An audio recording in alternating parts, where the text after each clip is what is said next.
Presentation of dialogue on Idaho Public Television is made possible through the generous support of the Laura Moore Cunningham Foundation, committed to fulfilling the Moore and Bettis family legacy of building the great state of Idaho. By the Friends of Idaho Public Television, by the Corporation for Public Broadcasting, and by the Idaho Public Television Endowment. Ultimately, when it comes to family secrets, it's about shame. And once you expose shame to the light of day, it all melts away. Coming up, what happens when who you think you are isn't really who you are, but maybe it is. I talk about the shifting faces of personal identity with author Brando Skyhorse. Dialogue is next. Stay tuned.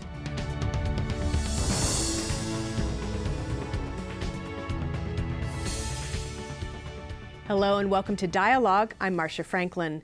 My guest today had an extremely confusing childhood, to say the least.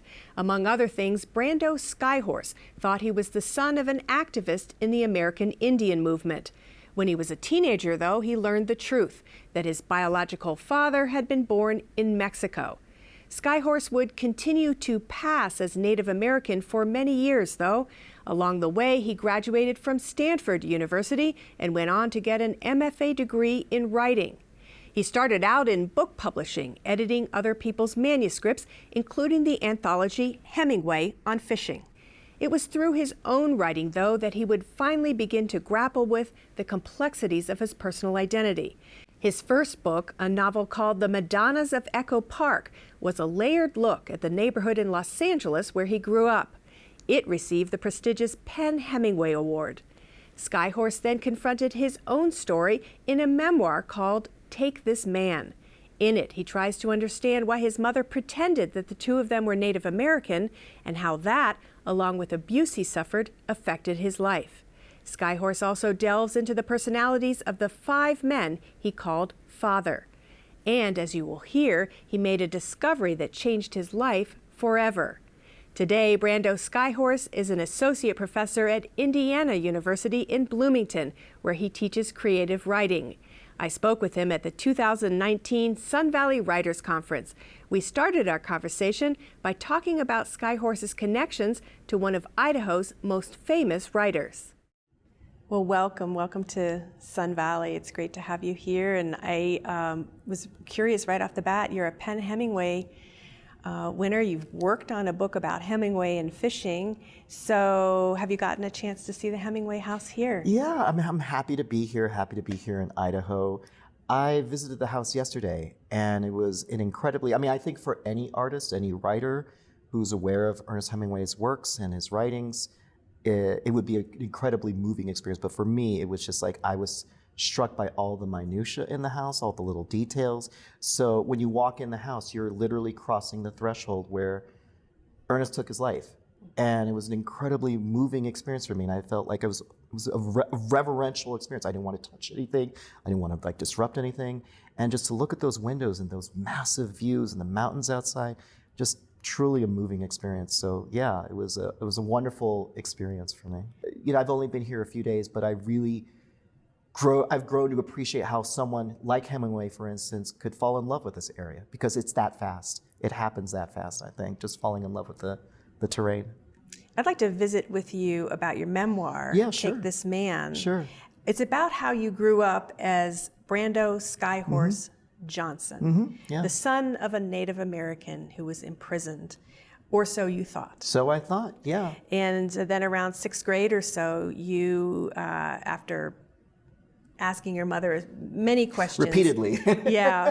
Finally learned the truth, which is, or a better approximation of Yeah, the truth, yeah. which is that you are Mexican American and that your name is Brando Kelly Ulloa. Ulloa, yeah, that's right. Ulloa. Yeah.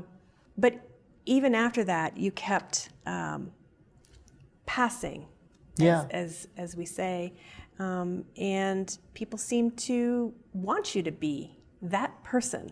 It's interesting, isn't it, right? Yeah, it's one of those things where, so the brief summary is, Take This Man is a book about how I was born Brando Kelly Ulloa, and when I was 3 years old, my Mexican biological father abandoned both of us My mother was a very complicated person. I'm empathetic. I understand that now. Didn't understand it then. So my mother decided to reinvent us as American Indians, which is problematic in so many ways. But I think that she felt that I would somehow be more, I would be accepted in a different way, because I was living in Los Angeles. There was a lot of American Indian activism at the time, that I would be accepted in a different and perhaps better and more advantageous way than if I had simply been raised the son of, somebody who, a Mexican person that just abandoned me. And so I lived that life without knowing the real story until I was about 12 or 13. And then when I found the story, she encouraged me to lie. And she encouraged me to lie for two reasons. Number one, she was living her life as an American Indian as well, but she had told me repeatedly, this is the truth that people will want from you. This is the more interesting story. And to make it even more absurd, once I started telling people, oh, hey, this is my story, they sided with my mom. They would literally say, they would bend over backwards. They're like, well, you're kind of American Indian anyway, and you're Mexican, it's indigenous. It's like, no, this is so problematic in so many ways. And so after my mother passed and I became more comfortable with this narrative and talking to other people about it, it was almost like my mom was just, razzing me from the great beyond, saying, see, told you, So I found now, as I've gotten older, that for me, the most fascinating story is the story of passing. And essentially the story of passing is where somebody attempts to occupy a space that was meant for somebody else, not for you. And there are all sorts of reasons to pass, all sorts of, Rachel Dolezal, for instance, who passed as an African American, and the reasons behind that. So I feel, for me, what I try to do is, I have this last name Skyhorse, and I carry that name because that was the name of one of my stepfathers, who was like a father figure to me. But I try to engage in what I call ethical passing, which is to say, okay, this is my name, but I'm actually Mexican American, and I can tell you that story if you're interested. For me to occupy the space that I have now with this name that might lead you to think something else, I have a responsibility, and I'm comfortable with that responsibility. I'm fine with that, because I feel most people, once I explain the narrative to them, they're like, oh, okay, kind of weird, but I get it. It wasn't a grab at appropriation, which is a fair assessment and a fair evaluation, but it was more a kind of desperation to find some sense of belonging. My mother was always looking for a sense of belonging, some place to be. And I think in a way that's part of the reason that I still have this name now. I still tell people, I'm Mexican American, that's who I am. But I have this name because my mom wanted me to have that name. You mentioned Rachel Dolezal and passing, and for the folks who may not remember, she is a white individual, Caucasian individual, who passed as African American, was even involved in the NAACP. Her story and your story inspired a volume which is also very interesting called We Wear the Mask. Mm-hmm.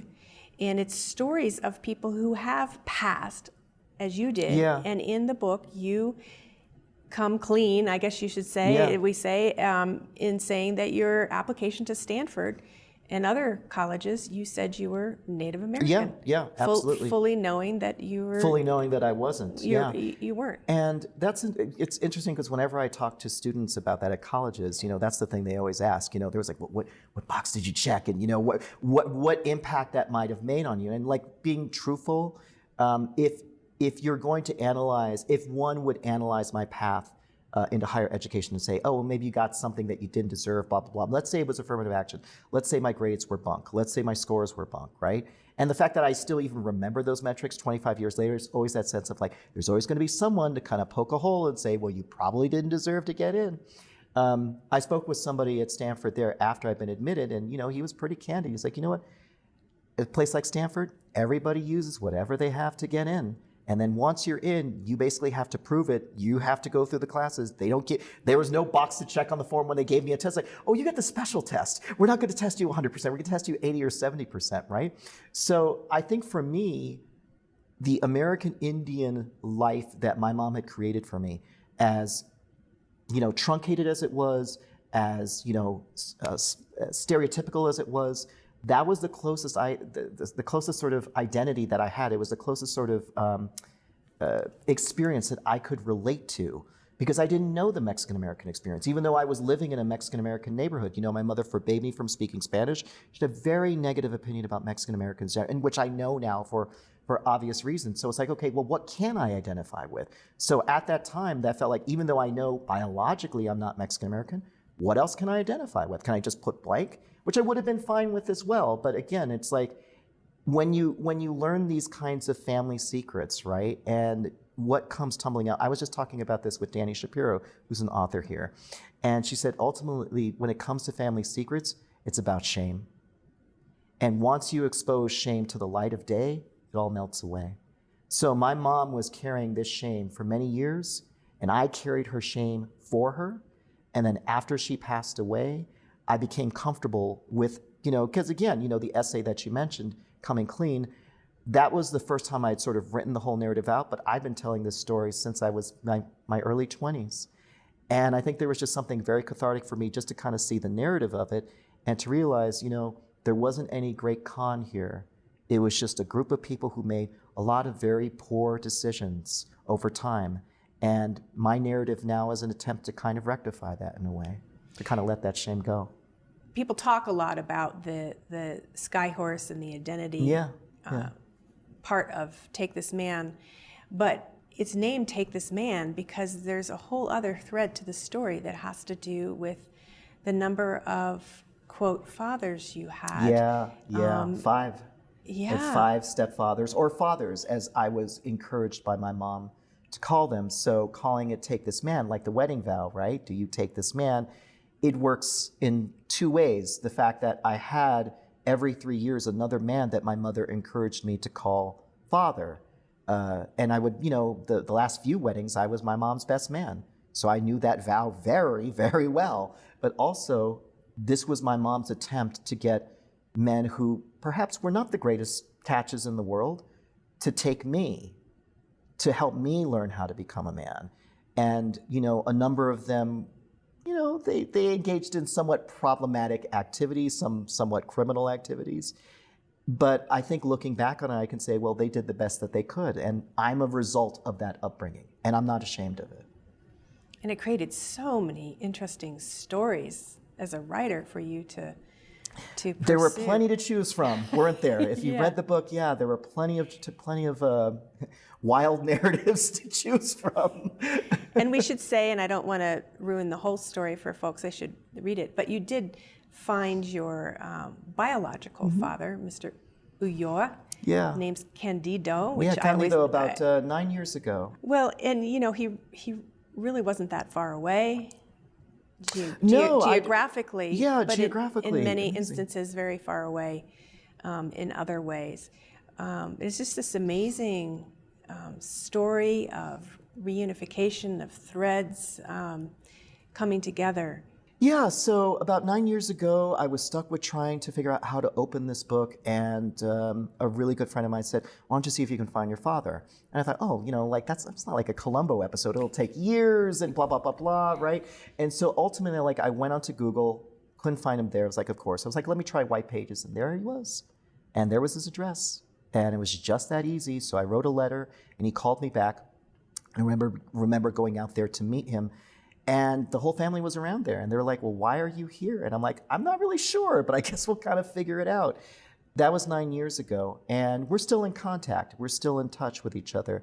He has 3 daughters. So now I have 3 sisters. And they're not half-sisters. I call them sisters, and they call me brother. And I think that a decision was made very quickly when I was introduced, like, do they take this man? Do they accept me into this family? And they did. And while I don't get to talk to Candido as often as I would like, I talk to my sisters regularly. I go out there 2 or 3 times a year if I can. I have nephews out there. So I literally went from having no family, because both my mother and my grandmother passed away years ago, to having this brand new family. The family, in a way, I was destined to have, but now do. And that's that was given to me because of that book. What are the amazing things that books can do? They can open up new worlds for us. They can, introduce us to new experiences, etc. This book gave me my family back. In your book, Madonnas of Echo Park, what is fascinating to me is that you were kind of prescient. I mean, you had built a certain character who ended up being like your real biological dad, although you didn't know.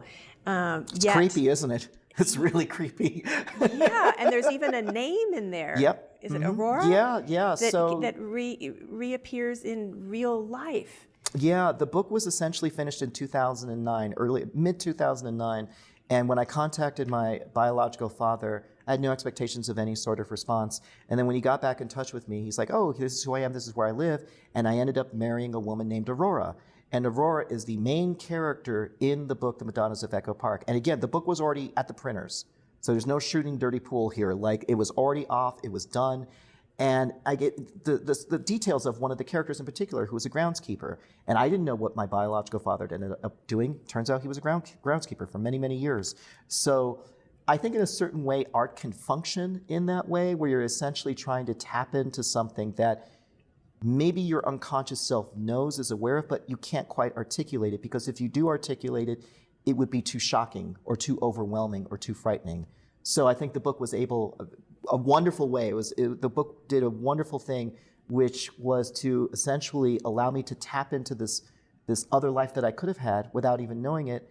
And then once I met these people, I was like, oh yeah, okay, so now I have a sense of what's going to happen, because it already happened in the book. You could have gone down many different paths, given where you grew up, given the situation in your family. We should say there was abuse in the family as well. Yeah. Your grandmother introduced you to libraries. Yeah. You had a teacher who, an AP teacher who saw in you promise.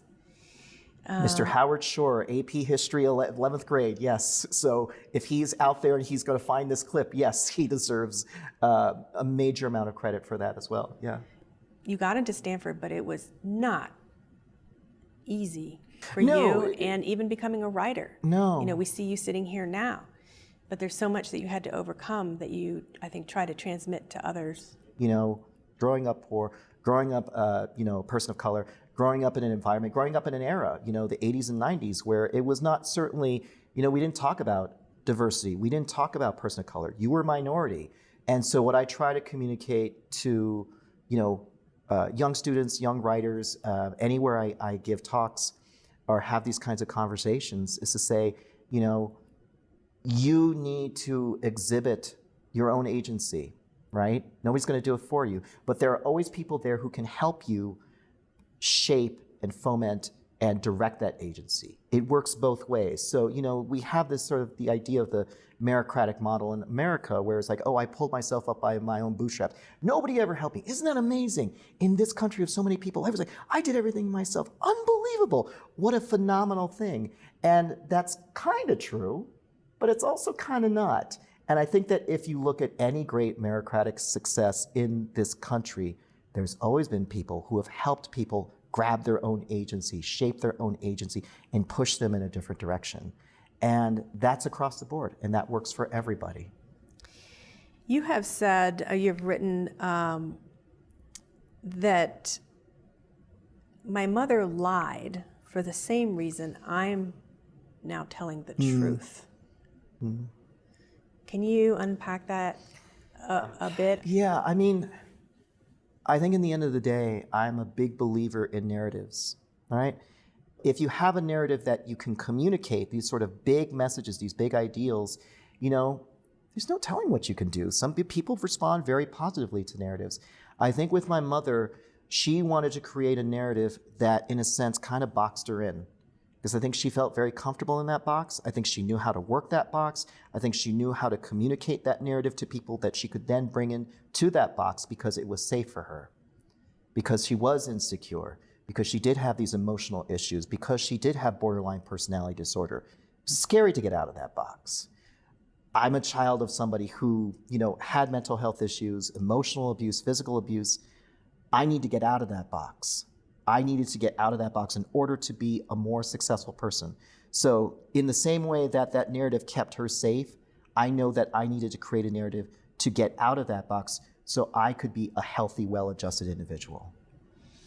What I like about your memoir is you don't make any attempt to wrap things up in a nice bow, some sort of traditional story arc where there's, redemption at the end.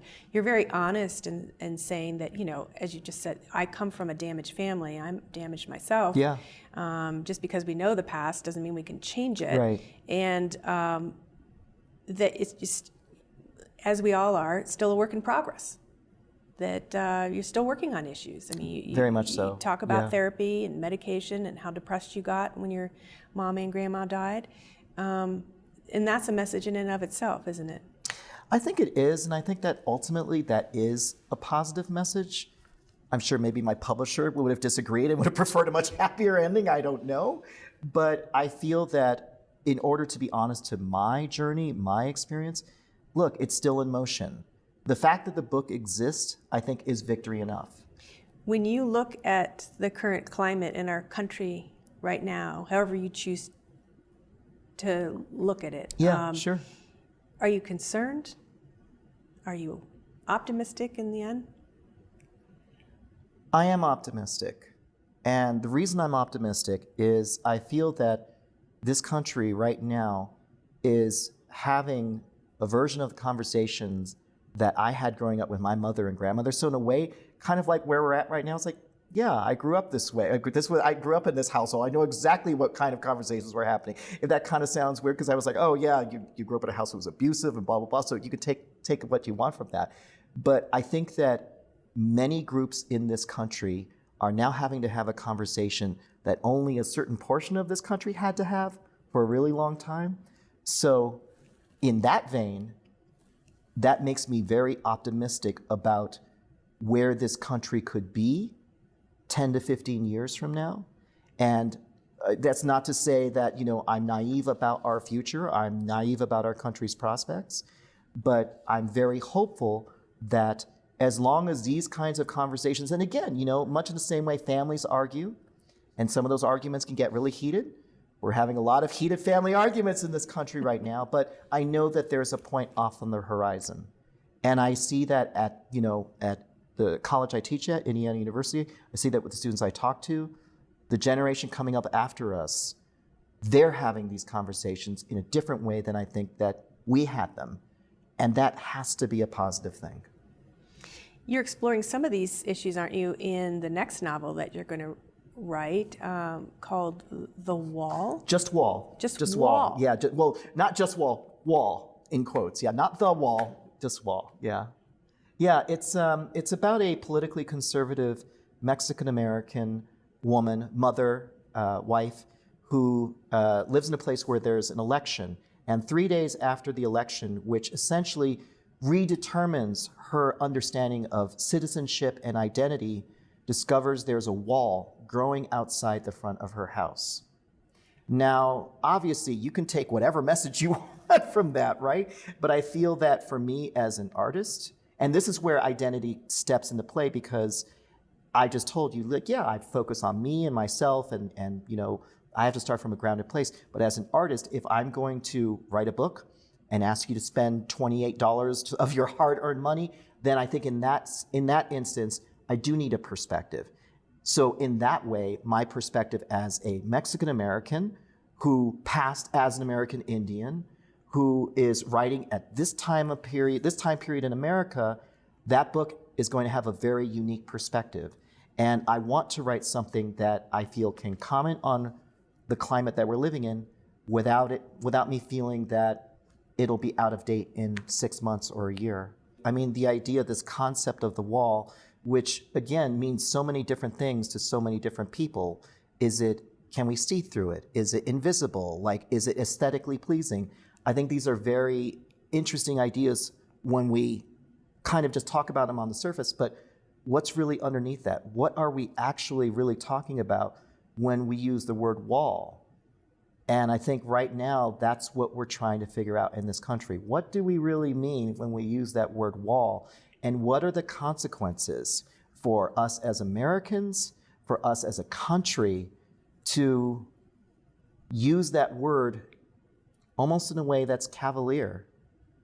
And I think that's a very interesting conversation. And again, for me as an artist, my job isn't to provide answers. My job is to ask questions. So if I do my job correctly in my new book, I will be asking my readers some hopefully interesting questions and hopefully entertaining you as well. So yeah, it's an interesting time, isn't it? Is the wall growing in an absurdist fashion? Like it's just growing on its own? It's not. You have to buy the book. Yeah, you got to buy the book and find out. Yeah, I got to get invited back here. But no, the honest answer is that answer changes every day I approach the book, because the book is still in process right now. So I could give you an answer that would be honest to what I'm writing now, and then 6 months, a year from now, it could be totally different.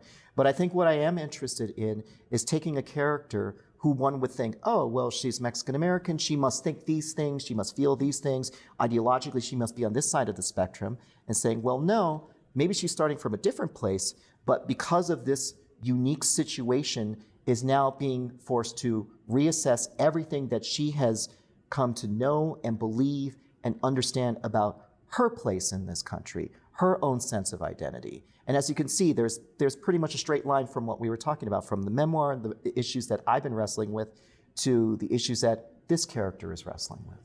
Well, it'd be interesting to see in your new work if you dig up any. I don't need any other family members. I think I'm good. So let me just finish the book and send it to my publisher, and we'll go from there. I have to say, and it relates to this conversation, lest anyone think that everything in your book is dire and everything and depressing. No, it's pretty funny. funny. You have a great sense of humor. You talk about how you were just a terrible Indian brave growing up. You'd hated sweat lodges and all that. No. And you have created a new ethnic superhero called Passing Man. Yeah, Passing Man. Yeah, the person who can basically kind of like just slip in and out of any kind of situation, which actually, given this current political climate, might actually be a superhero that's in big demand. So you heard it here first, right? But I think like I'm a writer that can appreciate the absurdity of my upbringing, the absurdity of my situation, but also just, the absurdity of, just being a human being. I think to do what artists do, to do what writers do, it does require a certain dose of the absurd.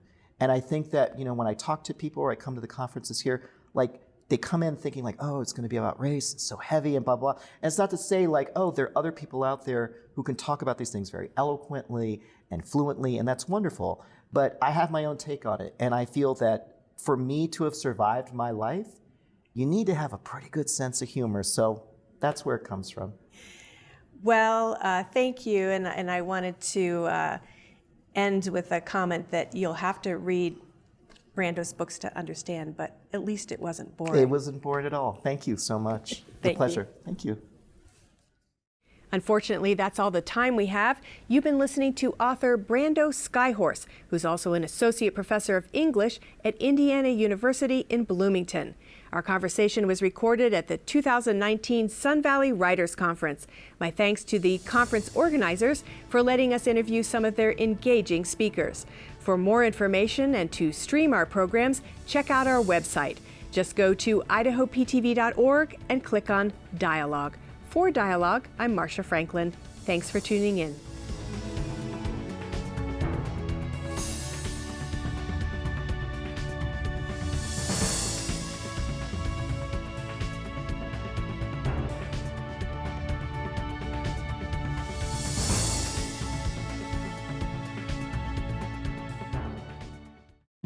Presentation of Dialogue on Idaho Public Television is made possible through the generous support of the Laura Moore Cunningham Foundation, committed to fulfilling the Moore and Bettis family legacy of building the great state of Idaho.